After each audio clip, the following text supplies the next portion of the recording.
우리 성경 말씀은 신명기 제32장 48절로 52절 제가 봉독하겠습니다. 오늘 나누는 말씀 밑에는 한 가지 질문이 흐르고 있습니다. 그 질문은 생명은 어떻게 피어나는가 하는 것입니다. 생명은 어떻게 피어나나? 하나님이 나에게 생명을 주셨는데 이 생명이 어떻게 피어나나 하는 질문을 가지고 이 말씀을 나눕니다. 제가 한번 소개한 적이 있는 권트그라스의 2002년 월드컵 축시, 상암동 월드컵 공원에서 전야제를 할 때 거기에 드린 축시를 먼저 나누겠습니다. 천천히 축구공이 하늘로 떠올랐다. 축구공이 땅에 있어야 게임을 하는 거죠. 하늘로 떠올랐으니 종말입니다.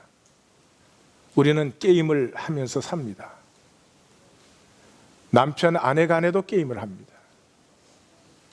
게임이 나쁜 것은 아닙니다.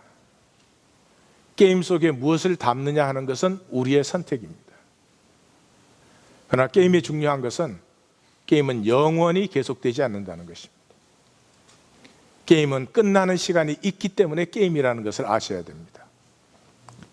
그때 관중석에 사람들이 보였다. 게임하는 동안에 사람이 안 보여요. 조건밖에 안 보여요. 돈 많은 사람인가, 돈 없는 사람인가, 성공한 사람인가, 성공하지 못한 사람인가, 좋은 학교 나왔나, 안 좋은 학교 나왔나, 사람이 안 보여요. 부부 사이에조차도 사람이 안 보여요. 영원히 안 볼 수는 없어요. 사람이 보여요. 게임이 끝났을 때.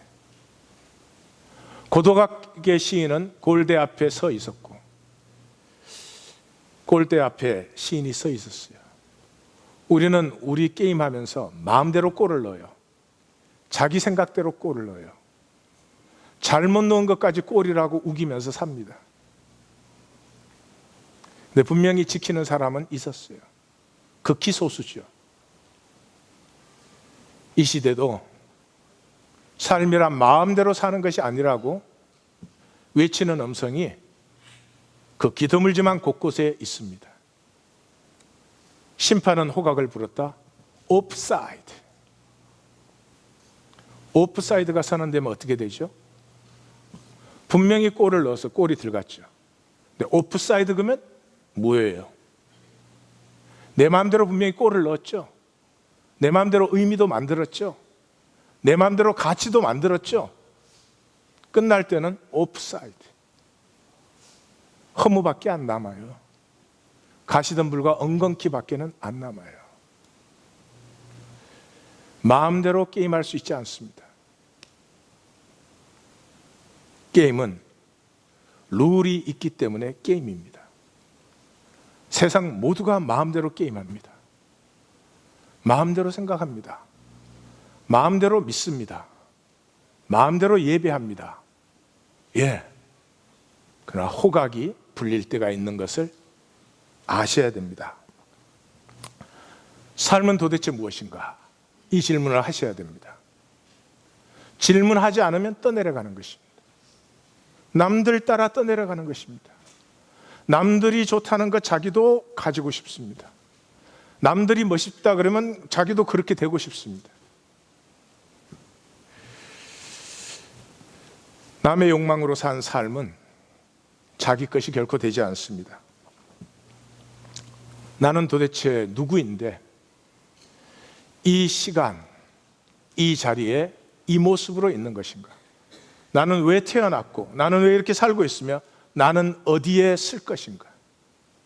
내가 마지막으로 서는 그 자리가 내 평생에 품어왔던 꿈의 비전이 다 열리는 자리입니다.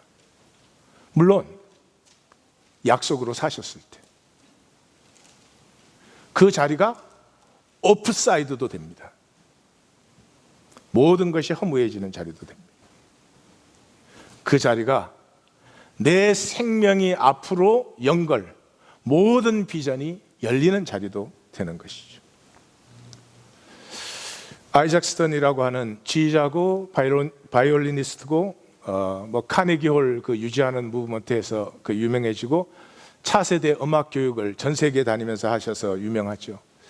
1979년에 중국에 그때는 뭐 중국이 새빨간 공산당에 뭐 정말 꽉 굳어 있을 때죠. 그때 중국에 들어가서 음악 교육을 했습니다. 아마 저렇게 이데올로지로 사람이 만들어지면 정말 큰일 나겠다 싶었겠죠. 근데 그 방문이 영화로 찍혀가지고 영화도 유명합니다. 근데 그 한마디가 굉장히 유명해졌어요.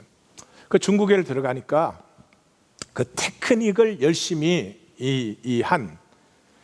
그래서 그 많은 아이들이 연주를 하는데 그 연주를 다 듣고 나서 이렇게 말을 했어요. 이렇게 수많은 완벽한 연주를 들어보는 것은 일생의 처음이다. 그 다음 말이 중요해요. 그런데 이렇게 완벽한 연주에 이렇게 감동이 없는 것도 처음이다. 감동이 없다는 말은 내 중심이 피어나지 않았다는 거죠. 열심히 테크닉으로 게임하는데 내 중심이 피어나지 않으니까 감동이 없죠. 감동은 생명에서 나오는 것이죠. 자, 오늘 본문으로 들어갑니다. 제일 첫 번째 본문이 32장 48절에서 34장 마지막까지 하는데 제일 첫 번째 본문이 오늘 우리가 본문으로 읽은 부분이죠. 여리고 맞은편 모압 땅, 계속 나오는 말씀이죠. 언제부터? 놋뱀 사건 이후부터 여리고 맞은편 요단 건너 모압 평지, 수도 없이 나온 말이죠. 경계선, 약속을 내다보고 있고 아직은 약속에 들어가지 못한 경계선, 우리의 자리입니다. 아직 내가 가진 생명의 귀함과 아름다움을 느끼고 누리면서 그 생명을 피워내는 삶이 아니라면 약속을 받았다, 구원받았다, 거듭났다 이렇게 말하는 것은 제 생각에 좀 하나님에게 신뢰가 되는 말이라고 생각합니다. 우리의 자리입니다. 경계선상의 자리입니다. 그곳에서 하나님 말씀하시기를 그렇게 합니다. 너는 내가 기업으로 주는 땅을 바라보라. 저는 우리 모든 성도님들의 생애 마지막이 이렇게 되기를 바라요. 육체를 벗는 시간에 왔을 때 내 생명이 무엇인지, 내 생명이 어떻게 피어날 것인지, 내 생명이 어떻게 누리며 이 만유와 하나가 되는지가 선명하게 바라볼 수 있는 그런 삶이 시기를 원합니다. 이 말은 모세가 잘못 한번 했다고 너는 약속 못 받는다 이렇게 읽는다면 이건 성경을 읽을 줄도 모르는 것이고 이 상상력의 무지한 빈곤입니다. 육신으로 끝나는 순간에 그 약속으로 살아온 한 사람의 생애가 이제는 육신으로 끝나버리는 것이 아니라 수많은 인류처럼 육신을 벗는 순간이 애벌레가 나비가 되는, 씨앗이 돋되어 껍질이 끼어져서 싹으로 피어나는 그런 시간을 하나님이 선포하고 있는 것이죠. 신약은 이것을 아주 분명하게 설명을 해주고 있습니다. 히브리서에 들어가면 약속이라는 것은 바라보는 것이지 그건 현실화시키는 게 아니다, 캐시화시키는 것이 아니다. 히브리서 시작이 이렇습니다. 11장 믿음의 장에서 믿음은 바라는 것들의 실상이요 보이지 않는 것들의 증거니 이 모든 세계가 말씀으로 지어진 줄 안다. 보이지 않는 말씀 때문에 이 모든 것이 있습니다. 그렇다면 현상으로 보이는 나라는 존재도 보이지 않는 하나님의 말씀으로 말미암아 있는 거죠. 이 말씀, 이 약속이 무엇입니까? 하나님의 가슴, 하나님의 사랑, 하나님의 꿈이죠. 자기 속에, 하나님이 자기 속에 있는 영광과 아름다움이 무한 세계에 충만하게 나타나기를 원하는 하나님의 가슴, 하나님의 사랑, 하나님의 꿈이죠.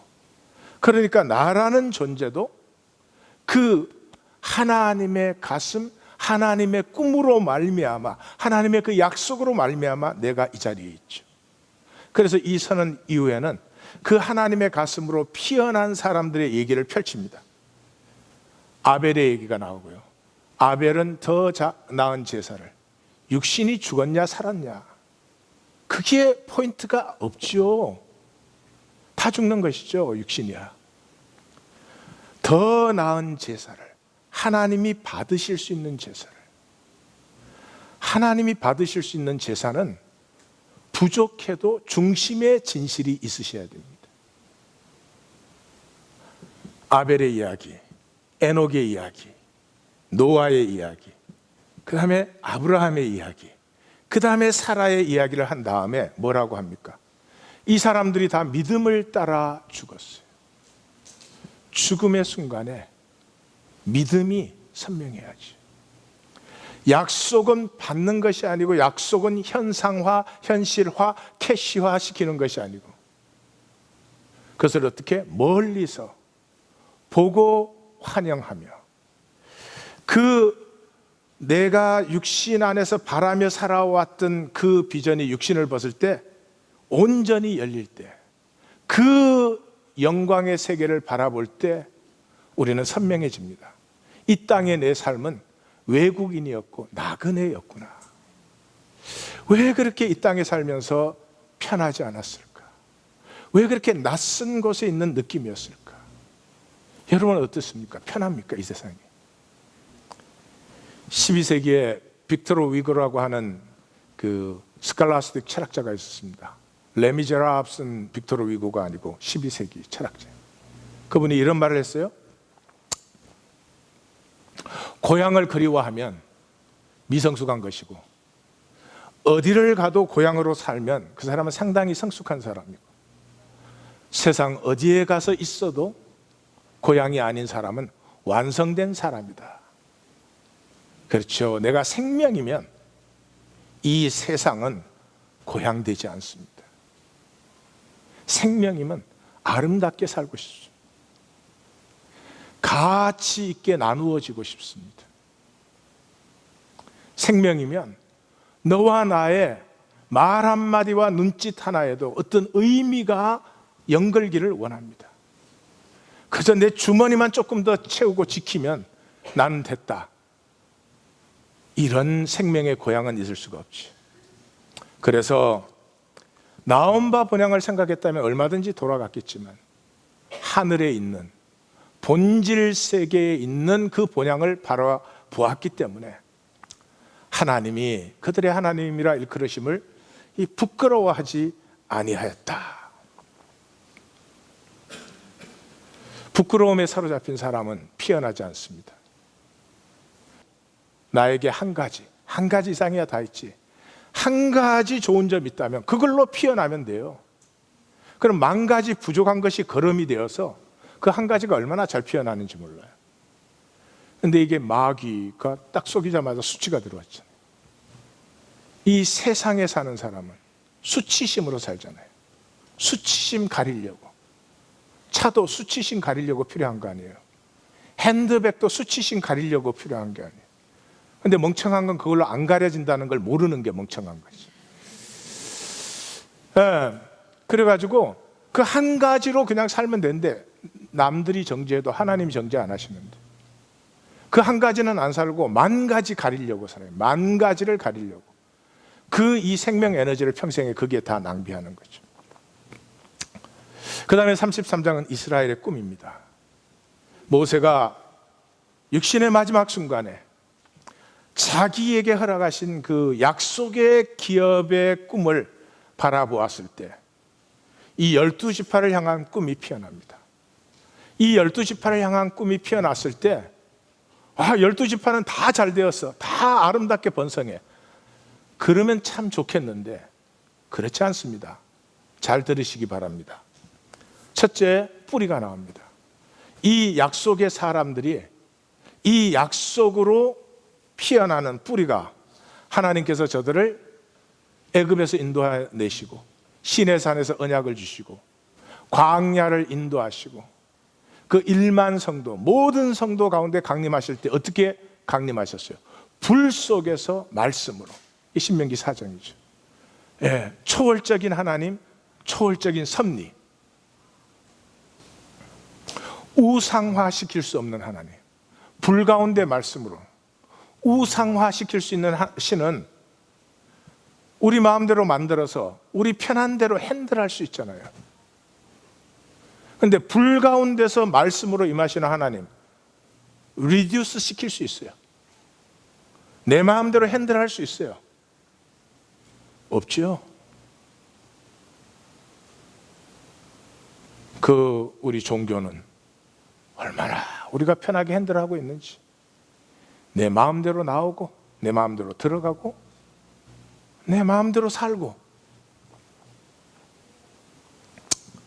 이 초월적인 하나님, 그 다음에 이제 놀라운 말씀이 나오죠. 이 초월적인 하나님과 이 약속의 백성이 어떤 사이인가? 사랑하사 그의 수중에 있으며 그의 발 아래서 말씀을 받는 마리아 생각이 나죠. 야곱의 총회의 기억, 이거 어떻게 표현할 수가 없으니까 거의 내 수준으로 저렇게 재미없는 말로 표현이 되는 거죠. 그 백성의 전체의 아름다움. 그리고 이렇게 말합니다. 여수론의 왕이 있었으니, 그 가운데 하나님이 우리 왕이세요. 여수론은 이스라엘을 사랑스럽게 부를 뜻이죠. 그 가운데 하나님이 우리를 다스리시니 수령이 모이고 모든 지파가 함께한, 형제가 연합하여 동거함이 어찌 그리 선하고 아름다운고, 그 비전이죠. 자, 이것이 우리의 뿌리의 공통분모입니다. 여기에서 약속을 받은 백성들의 그 비전이 활짝 열리는데, 불행하게 제일 첫 번째 말씀은 약속을 받지 못하는 지파가 먼저 나옵니다. 두 지파가 나옵니다. 시므온 지파와 르우벤 지파가 나옵니다. 지금 성경을 읽으신 분은 시므온 지파는 안 나왔는데, 시므온 지파가 나옵니다. 불행한 것은 나오지 않음으로 나오는 것입니다. 우리 일생을 마친 다음에 우리 모두 존재합니다. 우리 존재는 영원합니다. 존재는 쓰러지지 않습니다. 20와트. 그 존재들 중에 기억되는 존재가 있고 기억되지 않는 존재가 있습니다. 기억되지 않은 존재는 전부 자기로 떨어져 있습니다. 평생에 자기가 그걸 주장했으니까요. 기억되는 존재라는 건 뭐예요? 서로 연결된 것이죠.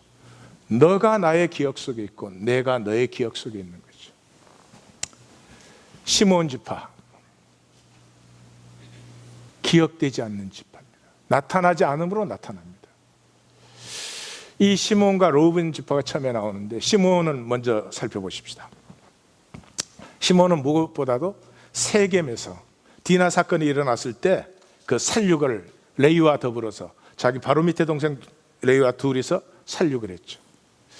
이것은 야곱의 가슴을 찢는 일이고요, 야곱의 권위를 완전히 무시하는 일입니다. 그 당시는 씨족 사회 또 부족 사회로 넘어가는 그런 시간 아니었습니까? 그런데 어떻게 아버지의 의견을 물어보지 않고 전쟁을 해요? 이건 아버지를 완전히 무시한 거죠. 왜 무시했어요? 아버지가 근거지를 떠났으니까. 지금 타향에 왔잖아요. 근데 그 아버지가 어떤 아버지예요? 자기 엄마 레아는 사랑 안 해. 라헬만 사랑해.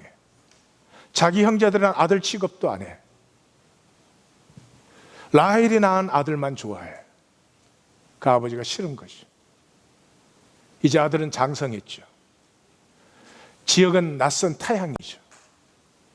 아버지의 권위 흔들린 그 자리에 그들은 아버지의 가슴에 못을 박아버립니다.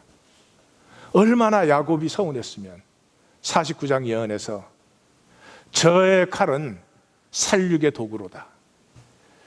내 영혼아 저들의 모의에 참여하지 말라. 저들의 집회에 상관하지 말라. 저주를 받을 것이라는 말이 2번이나 나옵니다. 그 다음에 흩어리로다. 흩어리로다. 시몬도 흩어리로다 그러고 레이도 흩어리라고 했습니다. 근데 시몬의 흩어짐은 저주가 되었고 레이의 흩어짐은 모든 지파 가운데 흩어져서 하나님의 말씀을 전하는 축복이 되었죠. 좀 이따 보겠습니다.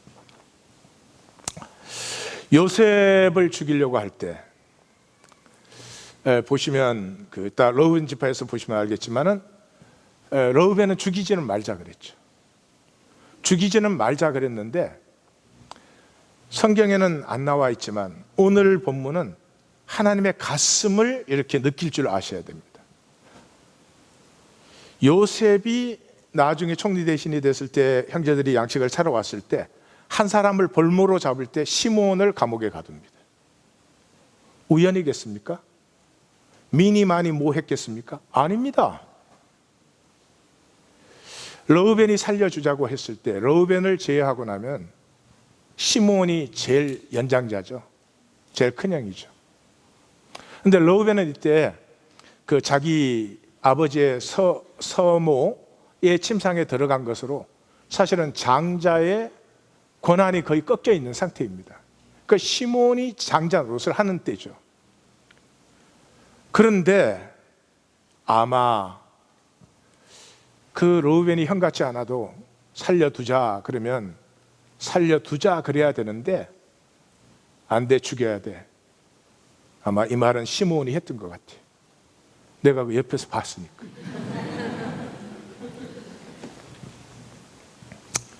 요셉의 가슴에 맺힌 게 있었겠지. 그러니까 시므온을 감옥에 볼모로 넣었죠. 시므온 지파의 그보다 더 큰 일은 바알볼 사건이었습니다. 하나님께서 이 약속의 땅에 들이는 새 세대를 정리하기 위해서 하나님께서 그 광야에서 다 정리 작업을 했는데 마지막 시므리와 시므온 지파의 시므리 족장이 그 고스비에게 유혹되어서 그 바알볼 사건이 일어나서 24,000명이 죽게 되잖아요. 이 지파는 완전히 쓰러졌습니다. 사라져버렸어요. 기억되지 않아요. 두 번째가 러우벤 지파입니다. 러우벤 지파의 예언은 축복은 축복이라고 할 수 없어요. 죽지 아니하고 살기를 원하고 그 숫자가 줄어들지를 않기로, 그러니까 다른 말로 망하지 않았으면 좋겠다. 얘들은 지금 about to destroyed. 근데 그렇게 멸망되지 않았으면 좋겠다. 이게 어떻게 참 예언이 될 수 있겠어요? 러우벤 지파는 아시리아의 포로로 잡혀갈 때 제일 먼저 끌려가는 지파가 됩니다. 잘못은 어디에서부터 시작됐죠? 비라와 동침했습니다. 아버지가 사랑하는 아내 라헬의 몸종인 비라와 동침을 했습니다. 그것도 그 베냐민을 낳고 굉장히 라헬이 죽고 힘들어하는 그 시간에 그 비라의 침상에 들었다. 그렇게 성경은 적고 있습니다. 그 다음에 광야에서 고라의 반역이 일어났을 때 온과 다단과 아비람, 이 러우벤의 족장들이 고라 족속과 합해가지고 반란을 일으켰죠. 이 러우벤에게는 약간 헷갈리는 점은 있습니다. 요셉을 살리려고 한 것입니다. 그 형제들이 요셉을 죽이려고 할 때 생명은 해치지 말자. 우리가 그러고 성경이 이렇게 말합니다. 러우벤이 그 요셉을 구출하여서 아버지에게 돌려보내려고 했다. 형제들이 동생을 죽이려고 했을 때 지금 이제 이 러우벤은 이 장자의 위엄이나 권세는 싹 깎여 있는 정말 허수아비 같은 큰형이에요. 그런데 그 시므온 둘째부터 이제 주동이 돼가지고 요셉을 죽이려고 하는데 러우벤의 생명은 죽이지 말자. 그리고 살려가지고 아버지에게 돌려보내려고 했어요. 그러면 요셉이 살아서 돌아가면 뭐라고 얘기를 할까요? 그러니까 러우벤이 살려서 돌려보내면 아버지한테 가서 뭘 해요? 고자질을 하면은 어떤 일이 일어날까요? 아버지가 그래 러우벤이 참 실수는 한번 했지만 그래도 저놈이 장남이구나. 그래서 장남의 권위도 회복되고 아버지의 인정과 사랑도 다시 받고 그게 더 좋았겠죠. 그걸 회복하고 싶었겠지. 그런데 그까지는 좋지 뭐. 그 다음에 다른 형제는 어떻게 돼요? 다른 형제들은 어떻게 돼요?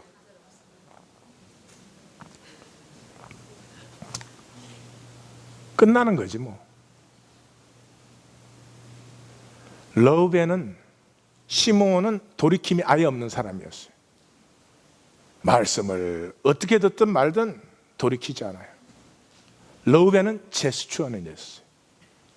종교인들 제스처는 있었어요.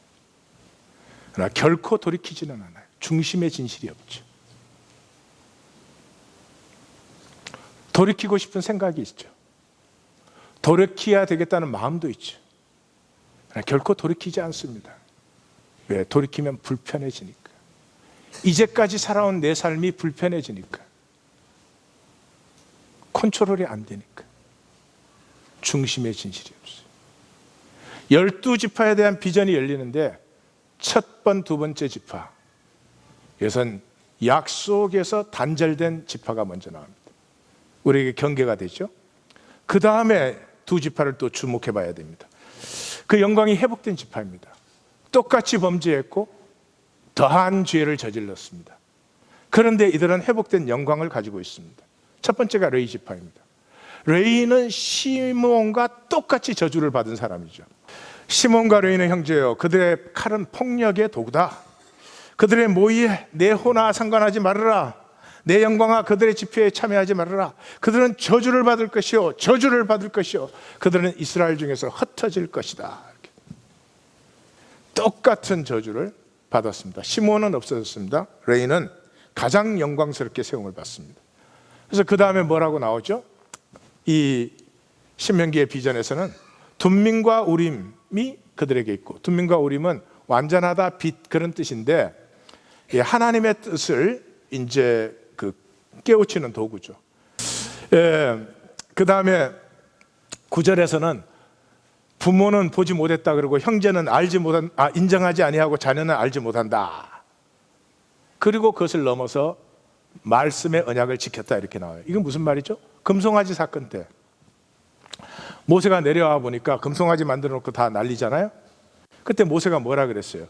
여호와 편에 있는 자는 내게로 나오라 그랬죠. 그게 무슨 생각으로 내가 여호와 편이야 그런 게 아니고, 그 금송아지 예배에 참석하지 않은 사람들, 참여하지 않은 사람들은 나오라는 거죠.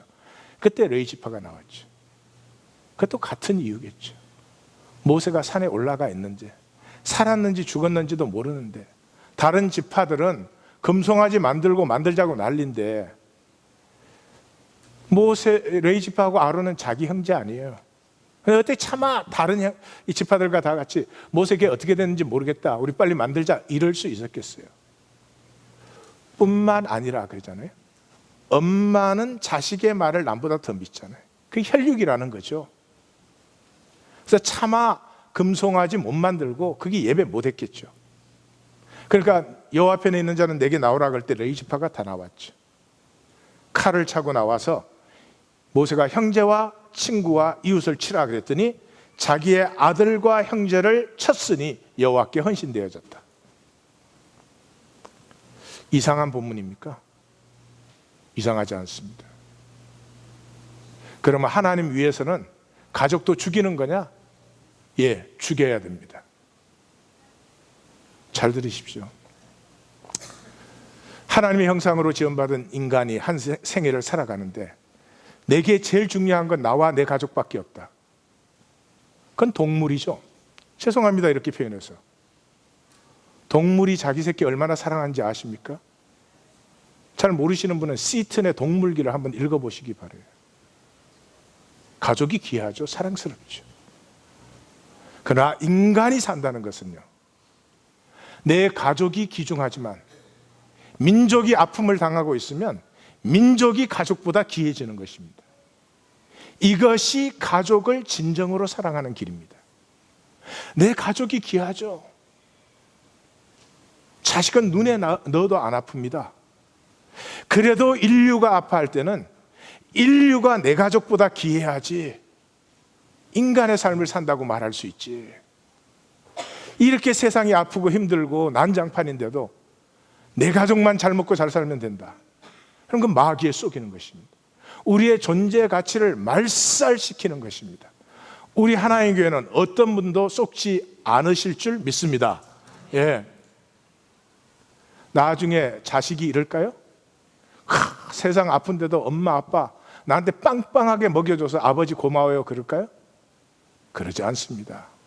아버지, 나에게 좀 더 가치 있는 삶을 왜 안 보여주셨어요? 예?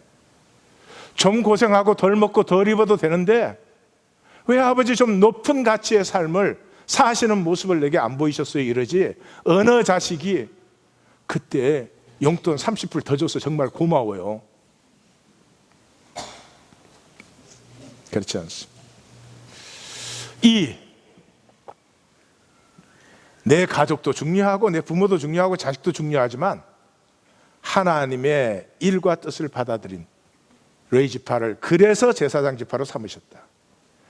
그래서 이스라엘을 가르치고 제사를 드리는 그런 지파로 삼으시고 그 재산을 풍족하게 하시고, 레위는 11조로 먹고 사는 지파 아니에요. 그러면 레위의 지파가 재산이 풍성해졌다는 건 이스라엘 전체가 풍성해졌다.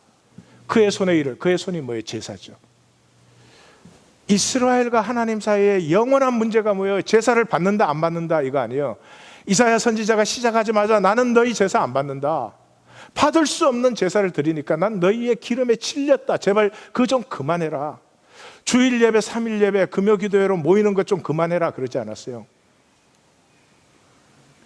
내가 번역할 때 안식일과 대회와 성회와 월삭으로 모이는 것을 나는 견디지 못하노라. 그래서 선지서의 17권의 제일 마지막이 뭐예요? 모든 모임을 폐해라. 나는 더 이상 너희와 얘기하지 않는다. 이게 말라기 아니에요.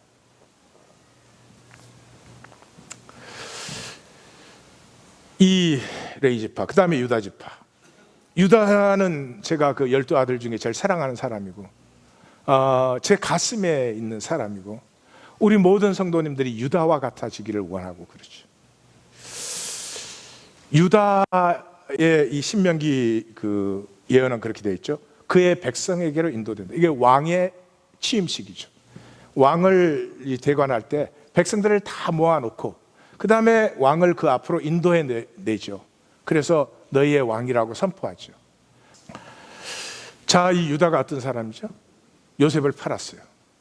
요셉을 팔고, 유다가 이제 요셉을 팔자 그랬잖아요. 어떻게 하게, 죽일 수는 없겠고. 그리고 팔고 오니까 살 수가 없죠. 이런 갈등이 우리에게 있어야 됩니다. 아버지는 여전히 편애해. 자기 형제들은 아버지를 속여. 옷에다 짐승피 묻혀갖고 이게 당신의 아들의 옷입니까? 한 것도 시므온이에요. 그러고는 아무 일 없는 것처럼 너무너무 잘 지내는 거죠. 유다는 갈등이 되어서 살 수가 없습니다. 어떻게 이렇게 아무 일도 없는 것처럼. 성도님들은 어떠십니까?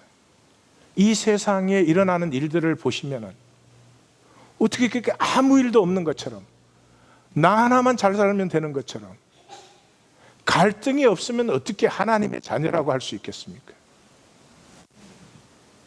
그래서 집을 나가죠. 견딜 수가 없습니다.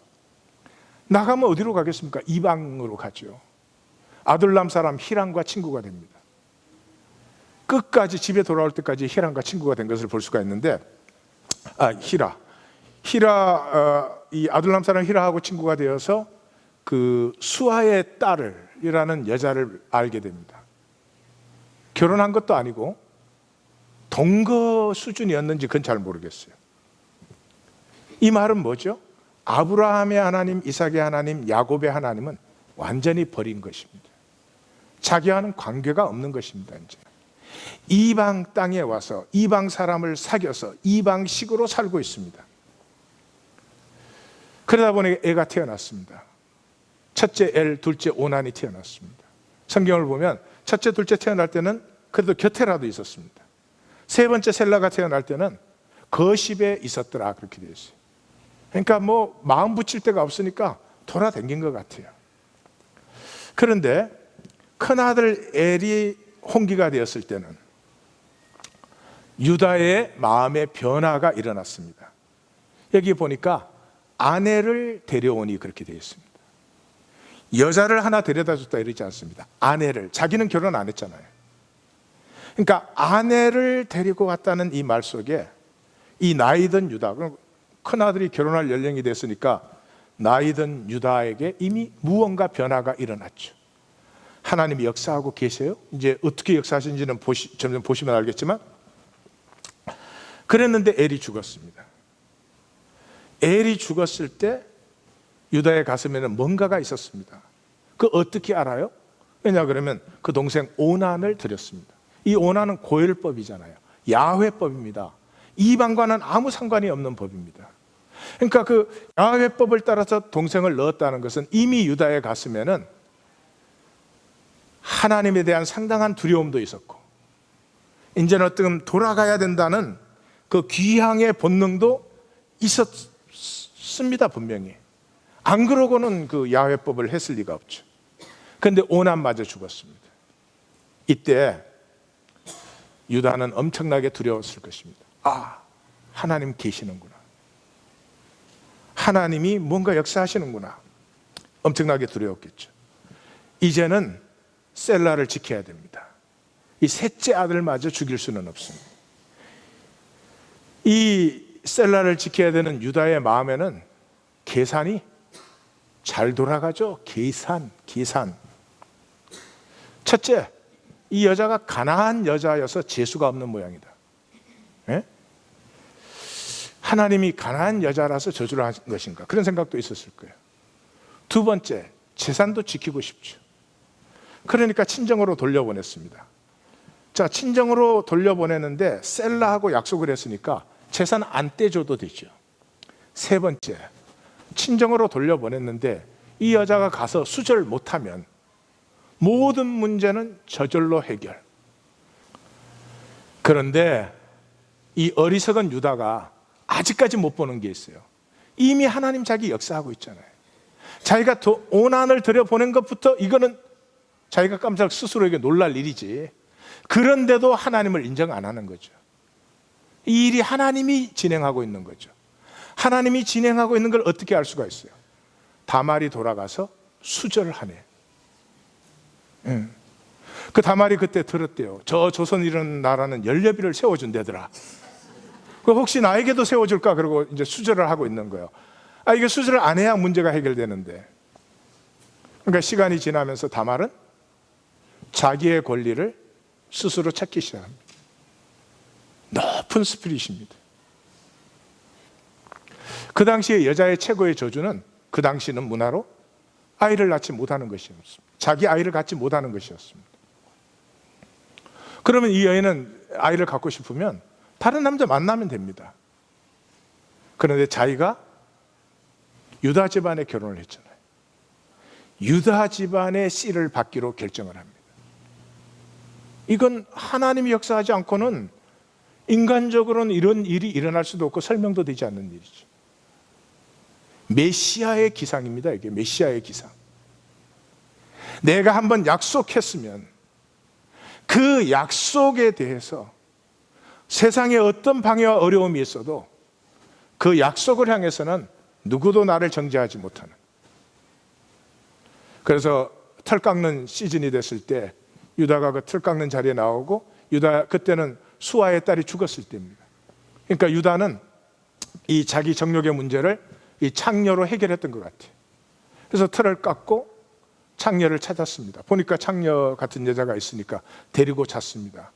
자고 나서 여기서 이제 이게 하나님이 역사하시고 있는 게 뚜렷해지는 것은 뭐예요? 한 번 동침했는데 임신 딱 했습니다. 이건 하나님의 역사가 아니면 이제는 더 이상 부인할 길이 없죠. 그래서 무엇을 대가로 주랴? 염소 새끼를 달라. 그 염소 새끼 줄 때까지 뭔가 좀 담보물을 주라. 뭐를 주랴? 도장과 도장끈과 지팡이를 달라. 그럼 뭐 돌려받을 것이니까 좋습니다. 자기 친구 히라를 보냈습니다. 염소 새끼를 들려서. 갔더니 우리 동네에는 창녀 없어. 그 이상한 일이네. 그렇게 끝났습니다. 그 이상한 일이네. 그렇게 끝났는데 소식이 왔습니다. 다말이 임신했다는 거죠. 유다는 어쩌면 쾌재를 불렀을지 모르겠어요. 됐다, 이제 셀라는 자유해졌다. 이제 모든 문제는 해결이 됐구나. 그리고 끌어와서 어떻게 하라고요? 불러 태워라. 그런데 이 다말이 그 증거를 딱 보는 순간에 그는 나보다 옳도다. 이게 이제 유다가 팍 깨어지는 순간이죠. 우리는 평생에 이거 안 합니다. 여러분 그래 보신 적 있으세요? 남편과 아내 사이에 당신이 나보다 옳습니다 해본 적 있으세요? 자식에게 부모가 어느 정도 장성했으면 언젠가 자식에게는 얘기하셔야 돼요. 너는 나보다 옳도다. 우리 다 잘했어요? 잘하기는 뭐 잘못한 거 얘기하면 그냥 죽을 때까지 안 해. 우리의 모든 관계 속에는 이 고백이 나와야 돼요. 당신이 나보다 옳아요. 끝까지 자기가 옳지. 위대한 고백이죠. 메시아의 기상이 들어있는 고백이죠. 그래서 뭐요? 다시는 가까이 하지 않았다. 자, 그 유다가 그 다음에는 읽지 않아도 돼요. 읽을 필요도 없어요. 이미 여기까지 온 사람은 알아요. 유다가 돌아올 뿐만 아니라 유다에게서 하나님의 역사가 일어나겠구나. 이 정도는 보여야, 아니 드라마 볼 때는 보는데 왜 성경 읽을 때는 못 보는지 난 이게 정말 안타까워요. 그 요셉이 베냐민을 데리고 오라고 그러잖아요. 근데 이 베냐민을 데리고 오겠다고 먼저 대신 자기가 그 볼모가 되겠다고 먼저 한 사람이 누구예요? 르우벤이었죠. 르우벤이 그랬습니다. 아버지에게 만약에 베냐민 다시 못 데리고 오면은 제 두 아들이 담배니까 죽여도 좋습니다. 이 대단한 거 아니에요? 근데 그게 야곱의 마음을 조금 더 감동 못 시켰습니다. 그 바로 다음에 유다가 나를 담보로 드리겠습니다. 내가 베냐민 못 데리고 오면은 내 생명으로 대신하겠습니다. 그때 야곱의 마음은 열렸어요. 그래, 그럼 베냐민 데리고 가라 이렇게 됐어요. 그 다음 사건이 뭐예요? 요셉을 만났는데 베냐민 못 데리고 간다 그러니까 이 베냐민을 못 데리고 가면 우리 늙은 아버지가 죽습니다. 이 아이의 생명과 내 아비의 생명은 하나입니다. 나를 대신하옵소서. 그때 요셉이 가슴이 터져버렸습니다. 그 평생에 얼마나 상처와 한이, 얼음장이 두꺼웠겠어요. 그런데 르우벤의 고백은 아무 일도 변화를 못 일으켰어요. 유다가 야곱에게 고백했을 때, 유다가 요셉에게 고백했을 때 그들의 그 두꺼운 마음의 껍질이 열려버립니다. 그리고 무슨 일이 일어나요? 합력하여서. 이 집안 어떤 집안이었어요? 만약에 우리가 그런 가정 역사를 갖고 있다면 얘기 못합니다. 부끄럽습니다. 수치와 저주와 이 모든 것이 가득한 집안이에요. 근데 그 모든 것이, 그 저주가, 그 죄가, 그 거짓이 다 물러가고 합력하여 선을 이루는 그 아픔 때문에 이 아들들과 이 아비는 세상에 생명 피우는 사람들의 조상과 원천이 되어지는 놀라운 하나님의 역사가. 그래서 요셉이 막 입만 열면 하나님의 섭리로, 하나님의 섭리로, 하나님의 섭리로. 우리 성도님들에게 이 일이 일어나셔야 됩니다. 이 일이 일어나셔야 됩니다. 무엇이었죠? 열쇠가 돌이킴이었어요. 오늘 설교 듣고 가시라는 게 아니에요. 돌이키셔야 됩니다. 종교는 안 들키는 좋은 기제를 갖고 있잖아요. 그래서 감동받고 조문 났을 때 잊어버리잖아요. 오로지 기억에 남는 건 길었다, 묻지. 그 다음에 이제 각 지파의 비전이 나옵니다. 그 나머지 지파들은 별로 중요해. 뭐 요셉의 집밥 길게 나오는데 순 땅의 복으로 풍성한 그런 것이죠. 그 다음에 이제 이스라엘의 여수르니여, 이게 이제 앞뒤로잖아요. 여수르니여, 하나님 같은 이가 없다. 그가 너를 도우시려고 내 처소가 되시고 대적을 멸하고 너의 샘과 하늘의 이슬이 되어주시고 방패가 되어주시고 영광의 칼. 이스라엘이여, 너는 행복한 사람이로다. 그렇습니다. 언제 행복하냐? 우리는 연약하고 부족하고 죄와 허물이 많습니다. 그럼에도 불구하고 내 중심에 진실이 있기 때문에, 그럼에도 불구하고 내 중심으로 약속을 바라보기 때문에 이 중심으로 몰미암아 모든 것이 합력하여 선을 이룰 때 행복한 사람이 되는 것입니다.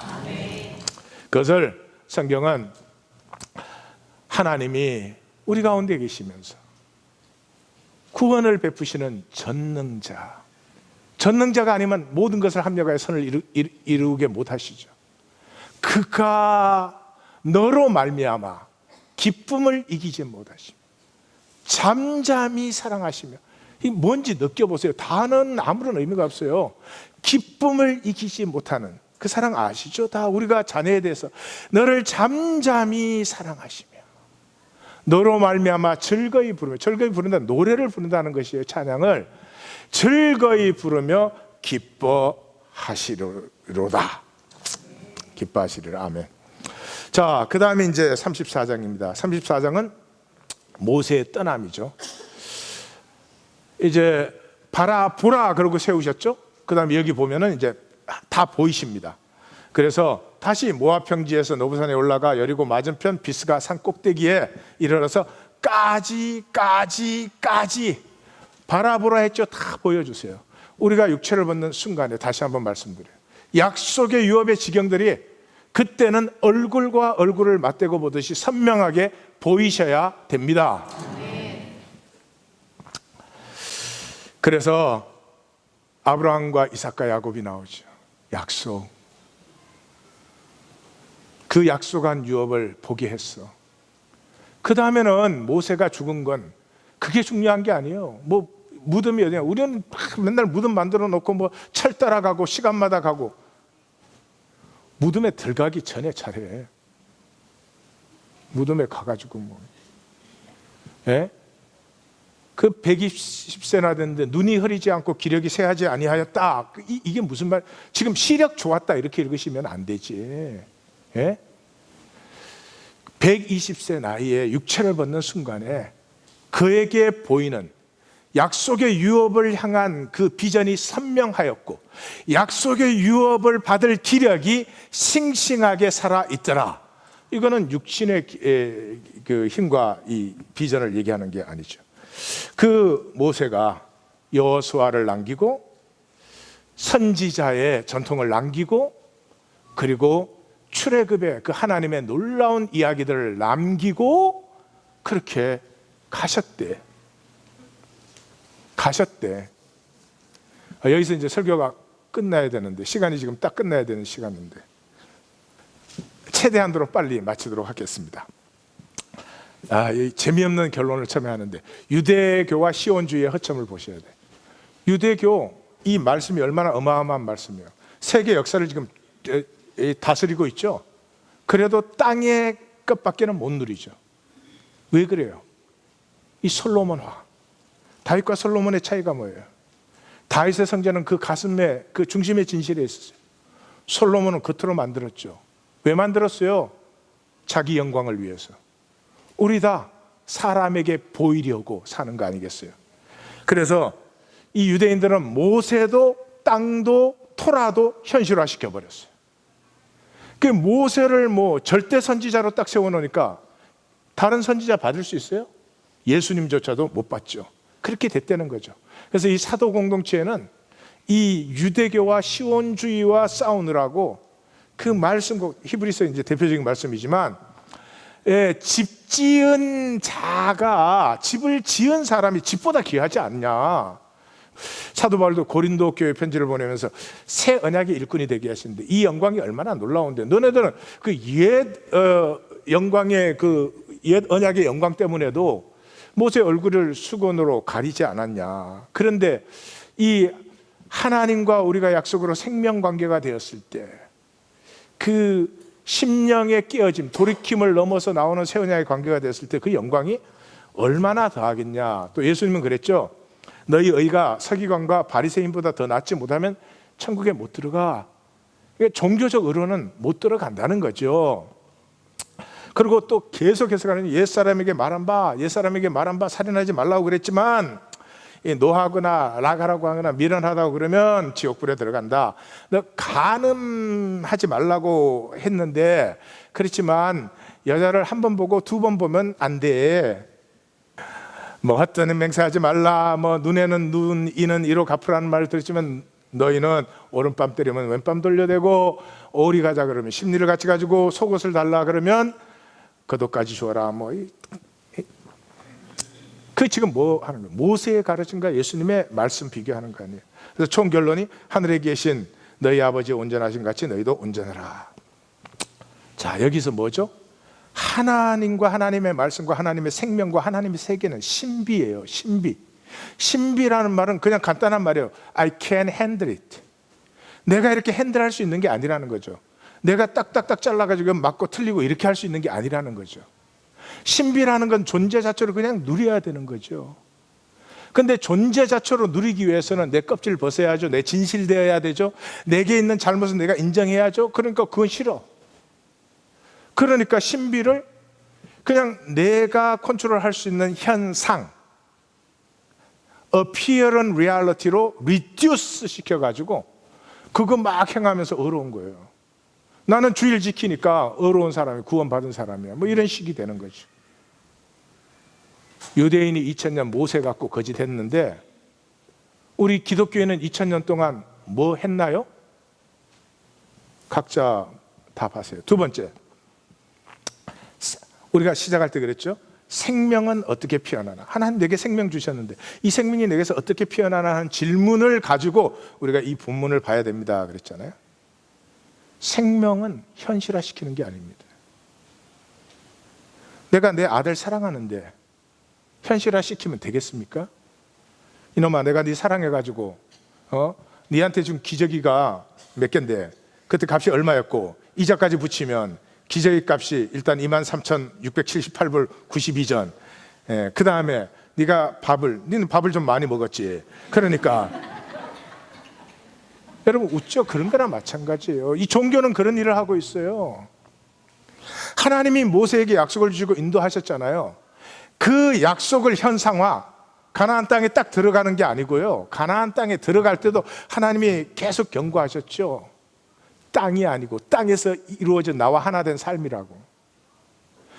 모세가 이루는 현상적인 성공이 아니고 가나안이 아니고 그 약속을 가지고 모세가 피어나게 하는 거죠.